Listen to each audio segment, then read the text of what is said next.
Hey guys, come back to your own channel. So without wasting time let's get started. So आज हम जिस particular stock के बारे में डिस्कस करेंगे, ये एक केमिकल स्टॉक है।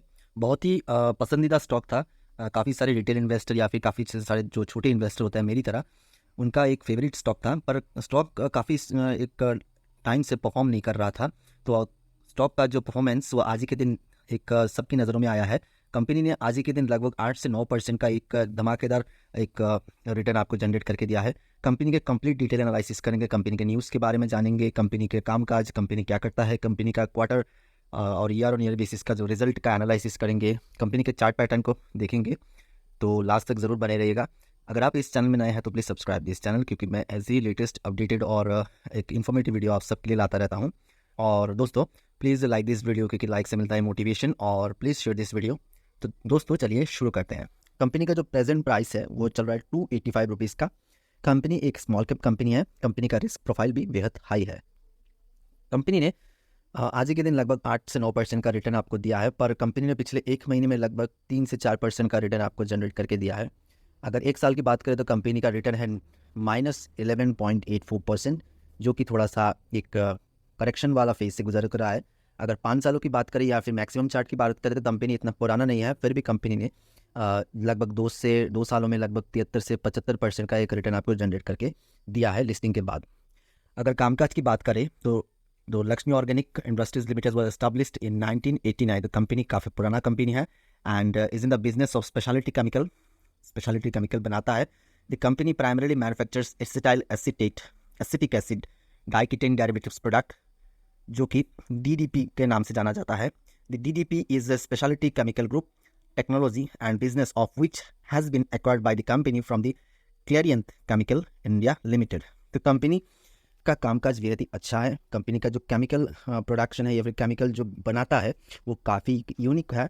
The company's business operation are carried in 30 countries including 11 offices located in India. Company का कामकाज 30 देशों में फैला हुआ है और 11 ऑफिसेस इंडिया में लोकेटेड है।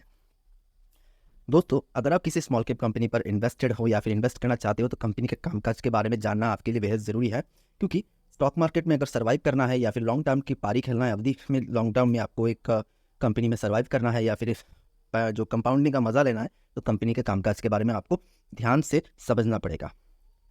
तो Lakshmi Organic Industries limited is primarily A B2B business to business, currently operating in 2 verticals, namely acetyl intermediates and जो स्पेशलिटी इंटरमीडिएट्स। 2 सेक्टर में काम करता है, एसिटाइल इंटरमीडिएट्स और speciality intermediates. The company is one of the India's largest manufacturer and exporter of acetyl acetate. इसको आप note कर सकते हो, largest manufacturer of acetyl acetate, and export भी सबसे ज़्यादा करता है with the market share of approximately 30%। Also it is India's only manufacture of diketene derivatives. Company जो इंडिया का जो डाइकीटेन डेरिवेटिव्स का ओनली मैन्युफैक्चरर है इंडिया में, और with a market share of 55%। तो ये एक बेहद ही पॉजिटिव पॉइंट है इस कंपनी के लिए। दोस्तों अगर कंपनी के डिफरेंट पैरामीटर्स की बात करें तो कंपनी का जो प्रेजेंट मार्केट कैप है वो 7,600 करोड़ का है। करंट प्राइस है 286 रुपीज़ का। हाई लगाया था 396 रुपीज़ का, लो लगाया था 220 रुपीज़ का। कंपनी का जो present price to earning ratio चल रहा है वो 77.2 का। बुक वैल्यू चल रहा है 53.2 का। डिविडेंड यील्ड कंपनी आपको देती है 0.17%। ROCE कंपनी का है 11.5%। ROE है कंपनी का 9.18%। फेस वैल्यू कंपनी का है 2 का। PEG रेशियो कंपनी का है 7.44, जो कि थोड़ा सा ज़्यादा है।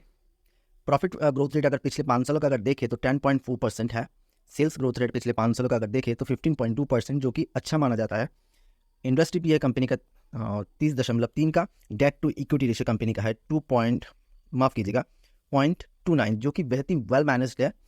स्मॉल कैप होती हुई अगर कंपनी का अगर डेट मैनेज हो तो अच्छा माना जाता है।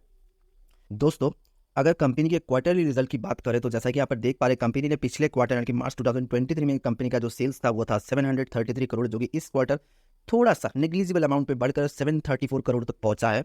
अगर नेट प्रॉफिट की बात करें तो यहाँ पर सिनेरियो टोटल चेंज हो चुका है। कंपनी का जो प्रॉफिट था पिछले क्वार्टर यानी मार्च 2023 में था 24 करोड़, जो कि इस क्वार्टर बहुत हद तक बढ़कर 38 करोड़ तक पहुँच चुका है। तो कंपनी ने क्वार्टर ऑन क्वार्टर बेसिस में एक अच्छा यहाँ पर रिजल्ट शो किया है। अगर ईयर ऑन ईयर बेसिस की बात करें, कंपनी ने पिछले साल यानी कि जून 2022 में जो कंपनी का जो सेल्स था वो 757 करोड़ था, जो कि इस क्वार्टर यानी कि जून 2023 में था 734 करोड़। तो क्वार्टर एंड क्वार्टर बेसिस में कंपनी ने अच्छा किया, per year on year basis में कंपनी का सेल्स यहाँ पर थोड़ा सा घटा है। अगर नेट प्रॉफिट की बात करें तो पिछले साल था 64 करोड़, जो कि इस क्वार्टर 38 करोड़ है। तो क्वार्टर एंड क्वार्टर बेसिस में कंपनी ने क्लियरली यहाँ पर एक अच्छा प्रदर्शन किया, per year on year basis में कंपनी ने थोड़ा सा पीछे रह गया है। दोस्तों, अगर बैलेंस शीट की बात करें तो कंपनी के पास अच्छा खासा एक रिजर्व है। जैसा कि यहाँ पर देख पा रहे, कंपनी के पास 1359 करोड़ का एक अच्छा खासा रिजर्व है, जो कि कंपनी फ्यूचर एक्सपांशन में लगा सकता है। और 406 करोड़ का एक छोटा मोटा बोरोइंग है, जो कि कंपनी कभी भी इसे रीपे कर सकता है।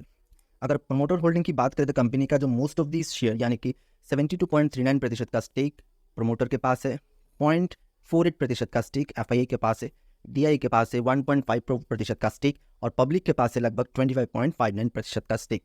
तो कंपनी एक 4 star rated share holding pattern भी यहाँ पर रखता है। अगर लक्ष्मी केमिकल की यहाँ पर चार्ट की बात करिए, एक डे टू डे चार्ट है जहाँ हर एक कैंडल स्टिक एक दिन को रिप्रेजेंट करता है। जहाँ पर जैसा कि यहाँ पर देख पा रहे, कंपनी ने आज के दिन लगभग यहाँ पर एक बुलिश कैंडल यहाँ पर दिखाया है, अच्छा खासा रन अप दिया है। तो कंपनी यहाँ पर एक रेजिस्टेंस को फेस कर रहा है काफ़ी, एक कह सकते हैं पिछले 2-3 महीने में कंपनी वहाँ उस लेवल तक पहुँचा था, फिर से कंपनी थोड़ा सा नीचे आ गया। अब कंपनी उस लेवल का अगर ब्रेकआउट देकर ऊपर जा सकता है तो कंपनी इसके बाद अच्छा एक बुलिश रन यानी कि अच्छा एक जंप दिखा सकता है। अगर यहाँ पर सपोर्ट की बात करें तो कंपनी का सपोर्ट है 250 के लेवल पर, और एक सपोर्ट है 225 के लेवल पर। अगर कंपनी वहाँ से थोड़ा सा नीचे आता है तो कंपनी 250 पर एक सपोर्ट ले सकता है, इसके बाद 225 पर। अगर रेजिस्टेंस की बात करें तो कंपनी का फिलहाल रेजिस्टेंस है 290 का। अगर इस रेजिस्टेंस को कंपनी ब्रेकआउट करके ऊपर जाता है तो कंपनी का इसके बाद का टारगेट है 300। तो इसको आपको ध्यान में रखना होगा। अगर आप कंपनी का जो चार्ट में अगर MACD का अगर फॉर्मूला लगाए तो यहाँ पर जैसा कि देख पा रहे हैं MACD यहाँ पर बाइंग सिग्नल दे रहा है। तो कंपनी का स्टॉक अगर आपके पास है तो कि प्लीज़ रिमेन इन्वेस्टेड। अगर आप इसमें खरीदारी करना चाहते हो तो कृपया ब्रेकआउट के बाद ही खरीदारी करने का सोचें, क्योंकि मैं नहीं चाहता कि आपका हार्ड अर्न्ड मनी किसी भी प्रकार का कोई जोखिम में आए, कोई भी लॉस हो। तो थोड़ा सा ब्रेकआउट देने के बाद भी इसे नज़र बनाए रखें। और आशा करता हूँ वीडियो आपके लिए बेहद इन्फॉर्मेटिव रहा होगा। तो प्लीज़ इस वीडियो लाइक कर देना, क्योंकि लाइक से मिलता है motivation. Please share this video. Last तक बनाने के लिए धन्यवाद। आपका दिन शुभ हो।